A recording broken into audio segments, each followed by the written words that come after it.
नमस्कार बच्चों, मेरा नाम है राहुल और आप देख रहे हैं सीबीएसई क्लास। तो कार पत्रक है आपके 61 27 नवंबर 2020, विषय गणित। अब चलेंगे रचनाएं। ठीक है, इससे जो पहले की वर्कशीट थी आपकी, जो वृत्त वृत्त चल रही थी, ठीक है, तो एक बार उस वर्कशीट को भी देख लेते हैं कहां से स्टार्ट हुई थी। जो वर्कशीट थी आपकी 56 से आपका वृत्त स्टार्ट हो गई थी। ठीक है, तो हमने इसमें सीखा था वर्कशीट में, और 57 इसका पार्ट 2, 58 आपका वृत्त चल रहा था भाग 3, फिर वर्कशीट नंबर 59 आपका वृत्त भाग 4।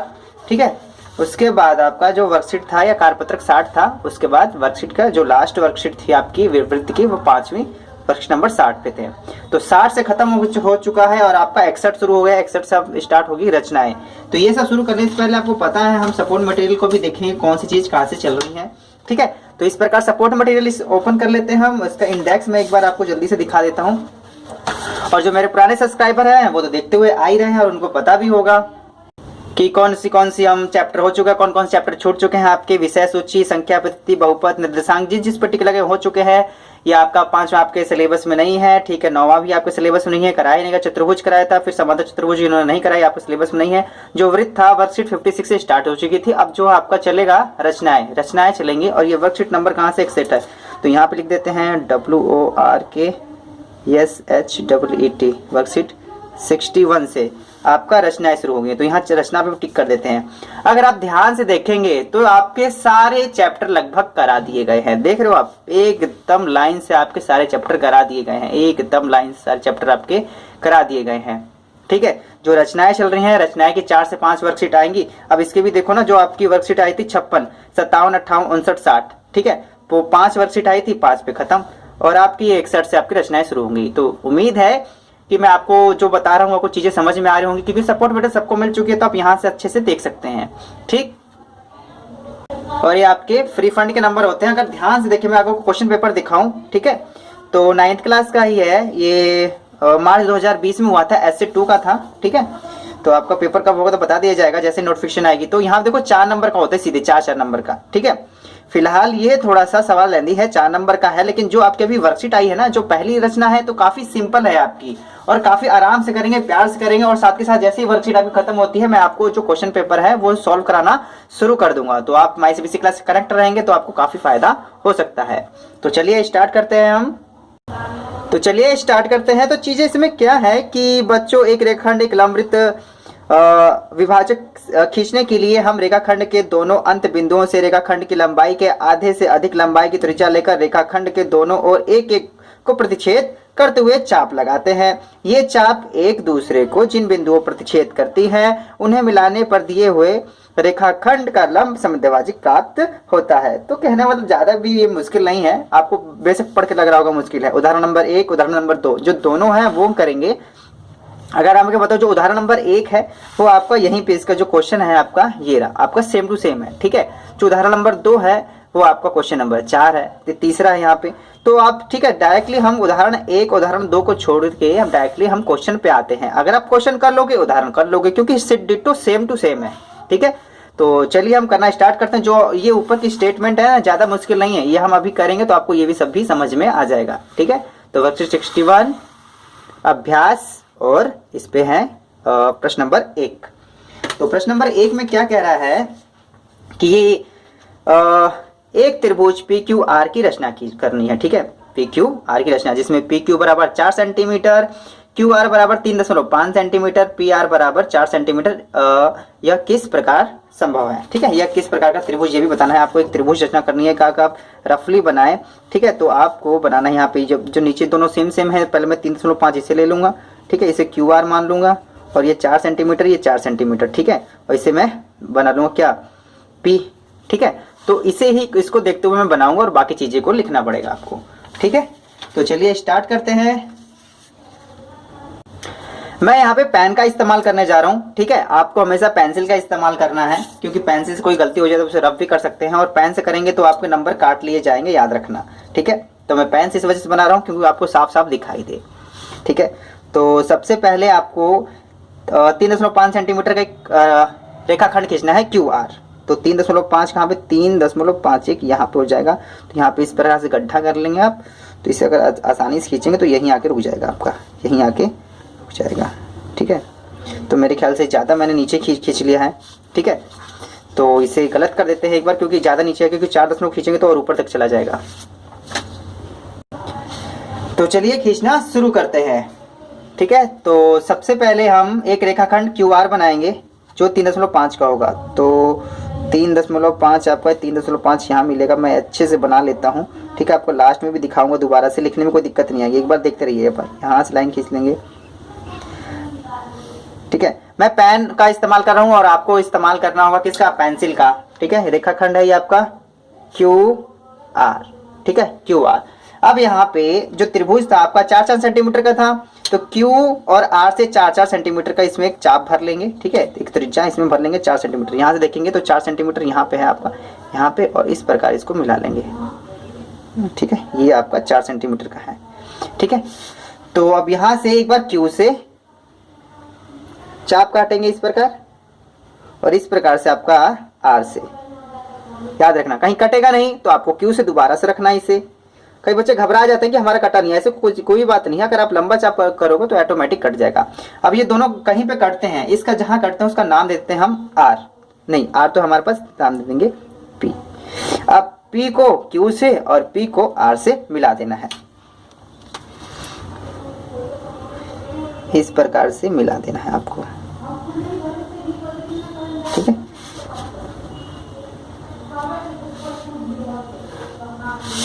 हो गया आपका, बन गया। अब इसे लिखना भी है आपका, ठीक है। ये आपका क्वेश्चन नंबर 1 है। Question number 1 solve, SOLVED, solve. इस प्रकार से बना लेना सबसे पहले आपको, ठीक है। इसके बाद लिखना भी होगा, तो ठीक है। तो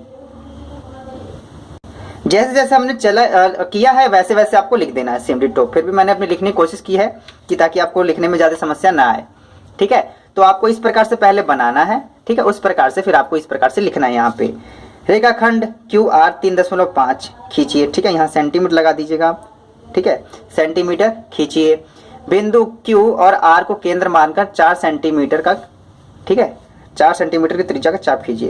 तो जो QR 3.5 था, तो यहाँ पे आप 3.5 लिख सकते हैं, 3.5 सेंटीमीटर। अब यहाँ से जब चाप काटा था तो ये भी 4 सेंटीमीटर का था, और ये भी आपका 4 सेंटीमीटर, ठीक है। इस प्रकार से आप लिख सकते हैं इसे। त्रिज्या की 2 चाप खींचिए जो परस्पर एक दूसरे बिंदु को P पर प्रतिच्छेद करती है। हम ध्यान से देखेंगे तो यहाँ पे P पर प्रतिच्छेद कर रही है। बिंदु P को क्रमशः Q और R से मिलाएंगे, ठीक है। तो इस प्रकार से जो चौथा पॉइंट है आपका, त्रिभुज PQR प्राप्त होता है। PQR एक समद्विबाहु त्रिभुज है, ठीक है। समद्विबाहु त्रिभुज क्यों है, क्योंकि देखो इसकी जो 2 चीजें बराबर होती हैं, जो त्रिभुज के 2 चीजें अगर 2 भुजाएं बराबर हो तो समद्विबाहु त्रिभुज कहलाता है। तो क्वेश्चन नंबर 1 हो जाता है। आपको ये उतारना है, उसके बाद एक हल लिख के आपको इस प्रकार से उतारना है। आप वीडियो को रोक के भी इसे लिख सकते हैं इस प्रकार से। ज्यादा मुश्किल नहीं है, 4 नंबर का आता है, पहले बता रहा हूं मैं, बहुत ही सिंपल है आपका, ठीक है। हो गया। चलिए हम अगले क्वेश्चन में चलते हैं। अगला क्वेश्चन भी और सिंपल है। क्वेश्चन क्या कह रहा है एक बार पढ़ लेते हैं, ठीक है। बहुत ही सिंपल है, ज्यादा मुश्किल नहीं होते ये रचना वाले। 10.3 सेंटीमीटर लंबाई का एक रेखाखंड खींचकर उसका लंब समद्विभाजित कीजिए, ठीक है। लंब समद्विभाजित, और यही वाला उदाहरण नंबर 1 है। अगर आप ये सीख लेंगे तो उदाहरण नंबर 1 आप आसानी से कर सकते हैं, बिल्कुल भी मुश्किल नहीं है, कोई दिक्कत नहीं होगी। तो चलिए, तो सबसे पहले क्या करेंगे कि रेखाखंड खींचेंगे 10.3 सेंटीमीटर का, ठीक है। 10.3 सेंटीमीटर का रेखाखंड खींच लेते हैं। तो स्केल भाई साहब यहाँ जाइए, आप यहाँ जाइए, ठीक है। तो 10.3 का रेखाखंड खींचते हैं, एकदम यहाँ से खींचता हूँ ताकि कोई दिक्कत ना आए। ध्यान से देखेंगे तो 10 तो यहाँ पे है, ठीक है। 10.1 2 3, तो ये यहाँ पे इस प्रकार से, ठीक है, इस प्रकार कर देंगे और यहाँ से मिलाएंगे तो आसानी से वहीं पे मिल जाएगा आपका, ठीक है। देखो ये आगे चला गया, लेकिन हमने बिंदु लगा रखा है ना, ये यहाँ पर है आपका। इसी वजह से कहते हैं पेंसिल इस्तेमाल करना चाहिए। देखो अगर आगे चला जाएगा तो गड़बड़ हो जाएगी। तो इसका नाम क्या था आपका, AB नाम दे देते हैं इसका, A, इधर नाम B। अब आपको ध्यान रखना है कि ये 10.5 का यहाँ पे लिख लेते हैं एक बार। 10.5 से दिया गया, 10.3 था यार, 10.3 सेंटीमीटर, ठीक है। अब इसे आधे से अधिक लेना है, आधे से अधिक, ठीक है, आधे से अधिक। अगर मैं दूसरी दफ़ा करके दिखाऊँ, एक बार दूसरे पेज पर करके दिखाता हूँ आपको, आधे से अधिक क्यों लेते हैं, आधे से कम क्यों लेते हैं। ठीक है, एक पेज यहाँ ये भाई साहब, ठीक है, एक मैं लाइन खींच लेता हूँ रेंडमली कोई सा भी। ठीक है, ये 2 पॉइंट है आपके। आधे से अधिक क्यों लेते हैं वो बताने जा रहा हूँ मैं। ठीक है, आपने ये लिया यहाँ से, ठीक है, मैं लाइन बता देता हूँ यहाँ से। ठीक है, आधे से ये अधिक है, आधे से अधिक। ठीक है, आधे से कम लेते हैं, ये देखो आधे से कम है ना, आधे से कम अगर यहाँ पे चाप काटेंगे और आधे से कम अगर यहाँ चाप काटेंगे तो ये दोनों कहीं नहीं कटते, कहीं भी नहीं कटते। इसीलिए आपको आधे से ज़्यादा लेना होता है, आधे से ज़्यादा। अगर इस प्रकार आधे से ज़्यादा लेकर अगर हम इस प्रकार से करें, ठीक है, तो अगर इस प्रकार करते हैं तो ये दोनों कहीं ना कहीं कट जाते हैं, देख रहे हो। अब ये दोनों कहीं ना कहीं कट जाते हैं, इसे हम मिला देंगे, इसे हम मिला देते हैं।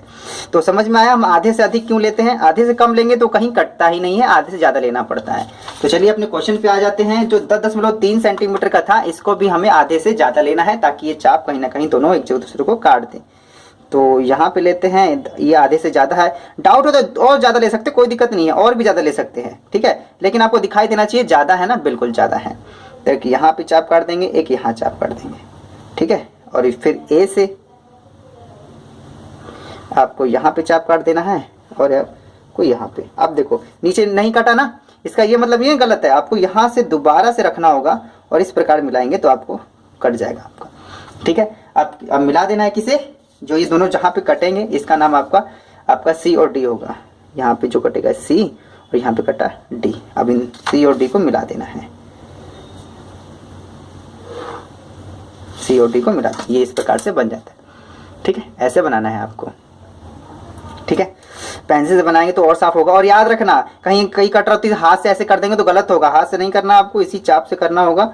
ठीक है, तभी आपके फुल मार्क्स मिलेंगे। हाथ से टीचर पहचान जाते कौन सा हाथ से कौन सा आपका प्रकार का इस्तेमाल किया गया है। ठीक है, तो इसमें लिखना कैसे है, ज़्यादा मुश्किल नहीं है, जैसे जैसे हमने किया वैसे वैसे लिखना है। तो सबसे पहले आपको ये बनाना है क्वेश्चन नंबर 2 सॉल्व, SOLVED। ठीक है, इस प्रकार से बनाना है आपको। ठीक है, इस प्रकार से, और इसके बाद ये लिखना है। मैंने पहले से लिख दिया ताकि आपको लिखने में कोई दिक्कत ना आए। ठीक है, टाइम वेस्ट हो जाता है लिखते टाइम पे, साथ के साथ अगर लिखे तो आपको भी पता चल जाएगा। एक रेखाखंड AB 10.3 सेंटीमीटर खींचिए। ठीक है, जैसे हमने सबसे पहले 10.3 सेंटीमीटर की रेखाखंड खींची थी, आपने A और B को केंद्र मानकर आपने A और B को केंद्र भी माना था। जो हमने किया है वही उसी चीज को लिख देना है, बहुत ही सिंपल है। केंद्र मानकर 10.3 सेंटीमीटर से आधे से अधिक त्रिज्या लेकर A B के दोनों तरफ चाप लगाए जो एक दूसरे को परस्पर बिंदु C और D पर प्रतिच्छेद करती हैं। आपको B यहाँ से चाप काटा था और A से भी चाप काट, जो एक दूसरे को C और D पर काटते हैं। याद रखना आधे से अधिक लेना है। काटते हैं, बिंदु C और D को मिलाएं। CD रेखाखंड AB का लंब समिद्भाजक है, लंब भी है और 2 बराबर हिस्सों में बांटता भी है। तो सबसे पहले लिखना कैसे, अगर घबराने की जरूरत नहीं है, सबसे पहले आपको ये इस प्रकार से बनाना है। ठीक है, इसे रोक के लिख भी सकते हैं और इसके बाद तो इसके नीचे मैं लिख भी साथ के साथ दे देता हूँ। इस प्रकार से आपको लिखना है इसमें। ठीक है, इसे और ऊपर कर देता हूँ। ठीक है, यहाँ से अगर स्क्रीनशॉट ले सकते हैं इसका, आप ऐसे ऊपर आ जाते हैं या वीडियो को रोक के भी इसे आसानी से आप लिख सकते हैं। ठीक है, क्वेश्चन नंबर 2 सॉल्व हो गए यहाँ पे। अब चलिए क्वेश्चन नंबर 3 पे चलते हैं। क्वेश्चन नंबर 3 भी बहुत ही सिंपल है आपका। ठीक है, 4.3 सेंटीमीटर भुजा वाले एक समबाहु त्रिभुज की रचना कीजिए। अगर आपको उदाहरण नंबर 2, जिसको कह रहे हो उदाहरण नंबर 2 नहीं कराया तो उदाहरण नंबर 2 देख लूंगा। यह 5.5 है और ये 4.3, बस डिट्टो दोनों सेम है, यहाँ पे बस अंक चेंज कर दिए गए हैं। अगर आप क्वेश्चन नंबर 3 करते हैं तो क्वेश्चन उदाहरण नंबर 2 आप आसानी से कर सकते हैं। तो एक समबाहु त्रिभुज की रचना करनी है, समबाहु त्रिभुज की रचना। तो यहाँ लिख देता हूँ क्वेश्चन नंबर 3 SOLVED सॉल्व कर देंगे अभी। ठीक है, तो सबसे पहले क्वेश्चन 4.3 का आपको एक रेखाखंड खींचना होगा। 4.3 का रेखाखंड देखेंगे, 4.3 यहाँ पे भी था और ये वाला भी आपका 305 था। 4.3 तो 4.3 4 यहाँ पे हो जाएगा, 1 2 3 ये हो जाएगा, 4.3 ये यहाँ पे हो जाएगा। तो इस प्रकार से आपको खींच देना है। ठीक है, तो इसका नाम ए बी होगा। ठीक है, ये बी सी रख देते हैं, ये ऊपर आराम से मिल जाएगा बी सी, और ये आपका 4.3 सेंटीमीटर। ठीक है, और इसने समबाहु त्रिभुज बोला है। क्या समबाहु त्रिभुज? तो समबाहु त्रिभुज की तीनों भुजाएं बराबर होती हैं, इसी वजह से जो इसकी दूसरी दोनों भुजाएं होंगी वो भी 4.3 सेंटीमीटर की होगी। अगर इसमें देखें तो 4.3 सेंटीमीटर पहले भर लेते हैं, इसमें हम 4.3, अगर यहाँ देखेंगे 4.3 यहाँ पे है, और इस प्रकार कैमरे में देखता हूँ मैं, साफ दिख रहा है ना, 4.1 2 3। ठीक है, तो 4.3 इस प्रकार से भर लेना है। एक बार बी को केंद्र मान के चाप काटना है। ठीक है, एक बार सी को। ठीक है, नहीं कटेगा तो एक बार दोबारा से ले लेंगे यहाँ पे अच्छे से। भाई साहब रुक जाइए रुक जाइए, रुक जाए मेरे भाई, इस प्रकार से काट देना यहाँ पे। ठीक है, और ये आपका हो जाएगा पॉइंट ए, बिंदु ए से बी को, ए से सी को मिला देंगे। ठीक है, पहले सी को मिला लेते हैं, चाहे इसे मिला सकते हैं, कोई दिक्कत नहीं है।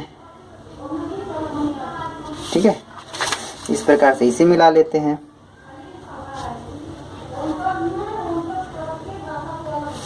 ठीक है, तो ये भी कितना है 4.3 सेंटीमीटर, 4.3 सेंटीमीटर। ठीक है, त्रिभुज बन गया आपका। अब इसे लिखना होगा, इसकी रचनाएं लिखनी होंगी। तो इसका रचना काफी सिंपल है, जो आपने किया है वैसे लिखना। तो इसकी रचना लिखते हैं एक बार। ठीक है, तो साथ ही साथ एक तो लिख ही देते हैं हल। समबाहु त्रिभुज की सभी भुजाएं बराबर होती हैं, इसलिए समबाहु त्रिभुज ए बी सी में लिख सकते हैं हम क्या, ए बी बराबर बी सी बराबर सी ए बराबर 4.3 या 4.3 सेंटीमीटर होगा। ठीक है, तो इसका पहला पॉइंट किस प्रकार से लिखना है आपको कि एक रेखाखंड कर देंगे, खींचेंगे कितना 4.3 का 4.3 सेंटीमीटर लंबाई का एक रेखा खंड BC खींचिए। ठीक है, दूसरे पॉइंट पे आपको लिखना होगा B और C को केंद्र मानकर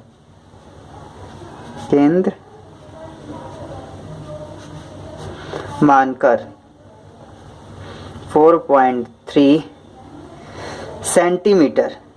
ठीक है,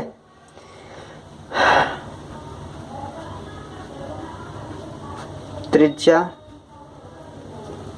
के दो चाप खींचिए। ठीक है, ठीक है, साथ ही साथ लिख देना जो आपका काटेंगे जो बिंदु ए पर कटती है, जो एक दूसरे को परस्पर एक दूसरे को बिंदु ए पर प्रतिच्छेद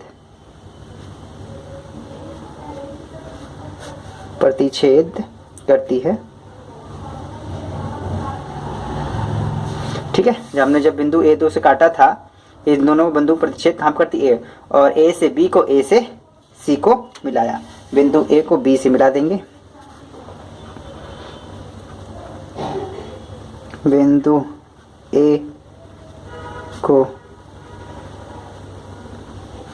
बिंदु बी से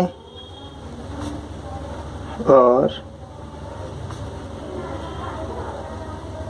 बिंदु ए को बिंदु सी से मिला दिया। ठीक है, इस प्रकार लास्ट में इस प्रकार ये सब करने के बाद त्रिभुज ए बी सी एक समबाहु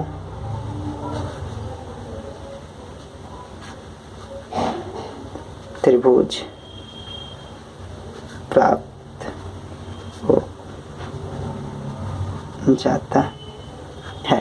ठीक है, बस खत्म। इस प्रकार से ये चीज लिखनी थी आपको। सबसे पहले क्वेश्चन नंबर 3 में यहां से इस प्रकार से बनाना है। ठीक है, मैं दोबारा दिखा देता हूं, वीडियो को रोक के भी आप आसानी से लिख सकते हैं। ठीक है, उम्मीद है आपकी बार ब्लर नहीं हुआ होगा, क्योंकि कई बच्चे कंप्लेन कर रहे थे कि ब्लर हो जा रहा है, तो काफी ध्यान दिया है मैंने, और हाथ को हटा के भी दोबारा दिखा रहा हूं ताकि आप आसानी से स्क्रीनशॉट ले पाए। तो माय सीबीएसई क्लास की इस वीडियो को देखने के लिए धन्यवाद। जय हिंद, जय भारत।